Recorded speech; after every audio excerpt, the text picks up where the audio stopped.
നമ്മുടെ കേരളത്തിലെ ഒരു രീതിയാണ്. വേനലൊക്കെ കഴിഞ്ഞ് മഴയാകുന്നതിന് കാരണവന്മാർ ഒരു ചോദ്യം ചോദിക്കും, തേങ്ങയൊക്കെ പൊട്ടിച്ച് വെച്ച് ഉണങ്ങണ്ടേ മക്കളെ എന്ന്. അതുപോലെ നമ്മളില്ല ഇവിടെ തേങ്ങ പൊട്ടിച്ച് ഉണങ്ങാനുള്ള ഒരു ചെറിയ പരിപാടിയിലാണ്.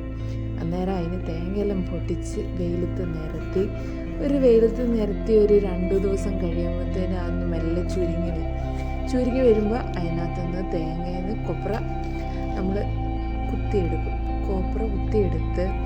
അത് ഒരു 2 ദിവസം വീണ്ടും വെയിലത്തിട്ട് കഴിയുമ്പോൾ അതൊന്നും കൂടി ഉണങ്ങി അത് ചുരുങ്ങി കഴിയുമ്പോൾ നമ്മുടെ അടുത്ത പരിപാടി എന്താണെന്ന് വെച്ചാൽ അതെടുത്ത് നമ്മൾ മില്ലിൽ പോകും. മില്ലിൽ അത് അതിൻ്റെ തേങ്ങേൻ്റെ അള്ളറിലിട്ട് അതങ്ങ് അമർന്നിട്ട് അരച്ച് അതിൽ നിന്ന് എണ്ണ പുറത്തോട്ട് ആ ഒരു പ്രൊസീജിയർ കാണുമ്പോൾ തന്നെ, ആ എണ്ണ വരുന്നത് കാണുമ്പോൾ തന്നെ നമുക്ക് നാച്ചുറലായിട്ട് എണ്ണ ഉണ്ടാക്കാൻ നമ്മുടെ നാട്ടിൽ തേങ്ങയും ഒക്കെ ഉള്ളത് നമ്മുടെയൊക്കെ ഒരു ഭാഗ്യമാണ്.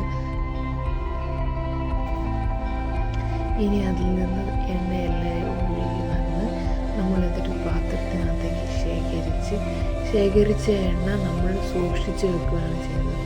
പിന്നെ ഇനി അടുത്ത കൊല്ലമാണ് നമ്മൾ തേങ്ങ ആട്ടുക. ഈ മഴക്കാലം മുഴുവൻ യൂസ് ചെയ്യാനുള്ള എണ്ണ നമ്മൾ മഴ പെയ്യുന്നതിന് മുന്നും നല്ല വേനലുള്ള സമയത്ത് അത് ആട്ടി വെക്കുകയാണ് ചെയ്യുക.